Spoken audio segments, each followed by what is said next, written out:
kapal pesiar. Saat ini temanya saya akan membicarakan adalah kontrak pertama adalah kunci kesuksesan kita. Kenapa saya tekankan kontrak pertama adalah kunci kesuksesan kita bekerja di kapal pesiar? Justru disinilah ujiannya, kita bisa melakukan atau tidak. Disinilah penentuannya di kontrak pertama, penentuan kita apakah kita bisa lanjut atau tidak di kapal pesiar untuk kontrak-kontrak yang berikutnya. Ya. Tahapan yang perlu diperlukan untuk kita dapat bekerja di kapal pesiar. Apa sih persiapannya? Pertama, yang dibutuhkan pastinya adalah pengalaman kerja kita. Sebelum kita ke kapal, kita dibutuhkan pengalaman kerja di hotel.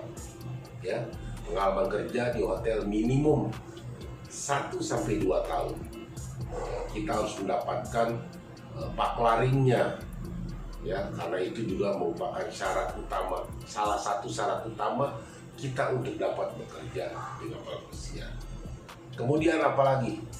Pastinya karena kita akan bekerja di kapal pesiar, kita mampu berkomunikasi dalam berbahasa Inggris. Jadi teman-teman, persiapkan diri kalian di luar, selain pengalaman kalian bekerja di hotel 1-2 tahun tadi, persiapkan diri kalian, kemampuan kalian, skill kalian dalam berbahasa Inggris, berkomunikasi dengan orang-orang.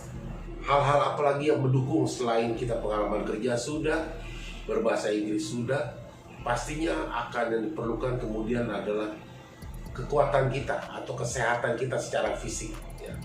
Nanti kita akan diuji atau dites, namanya medical check-up. Ya. Medical check-up ini juga merupakan penentu, salah satu yang penentu syarat kita dapat untuk bekerja di kapal pesiar. Kita harus melewati beberapa tes medical check-up. Hal-hal yang pernah saya alami, contohnya pertama, kita akan dites mata, ya, penglihatan kita. Ya. Kedua, kita akan dites secara pendengaran. Ya. Jadi kita nanti ada tempat yang berbeda, itu ada bilik ruang kayak ruang telepon, kedap suara. Nanti kita akan dites dari operatornya, kita pakai headset, apakah kita mendengar nada-nada halus atau yang diberikan oleh operator itu akan dites ke telinga kita.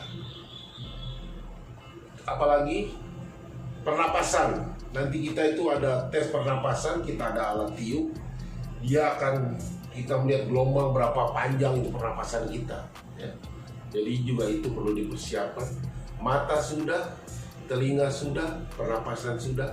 Sekarang ke bagian dalam. Kita juga akan dironsen, ya. X-ray, ya.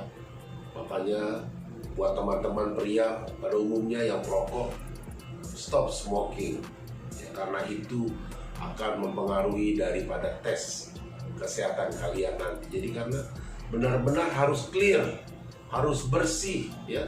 Medical check up itu nggak main-main. Biayanya juga cukup lumayan. Jadi kalau kalian tidak lolos, kalian rugi juga, ya. Sekitar 1,5-2 juta itu yang saya tahu pada zaman saya. Sekarang saya kurang paham berapa itu besarnya biaya. Jadi kalau kalian di situ tidak lolos, kalian sudah membuang biaya. Jadi sebelum kalian melakukan tes medical check up, persiapkan diri kalian untuk menjaga kesehatan fisik Anda terlebih dahulu sebelum melakukannya, ya. Apalagi yang diperlukan setelah medical, pastinya kita akan membuat buku safety, ya, BST pada umumnya itu basic safety training, itu kelas atau pendidikan safety dasar. Nanti ada safety yang kita diperlukan tiga mengenai safety yang diperlukan sertifikasinya, ya. Itu juga kita akan mengikuti pendidikan kurang lebih 2 minggu sampai 2 bulan, ya. Karena kita ada tahapannya. Kita latihan kelas, kemudian praktek lapangan, ya. Itu juga kita harus perlukan. Ya, tadi safety sudah, kemudian kita mulai proses pembuatan paspor, ya. Paspor juga kita harus buat. Kemudian karena kita pelaut, kita akan membuat Seamen's Book atau buku pelautnya. Ya.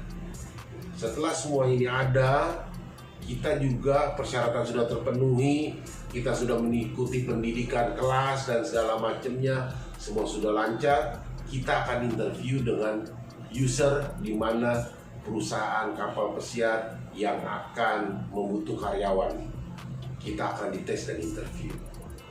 Apabila kita sudah lulus, kita mendapatkan letter of guarantee kita, kontrak kerja pertama kita, barulah kita bisa berangkat. Pada saat letter of guarantee sudah dapat, pastinya kita akan mendaftarkan diri kita ke kedutaan. Kita daftar itu, waktu itu saya sekitar $150. Nanti di dalam kedutaan itu ada pertanyaan-pertanyaan yang harus kita jawab. Oke, saya akan sambung lagi untuk tahapan berikutnya. Terima kasih.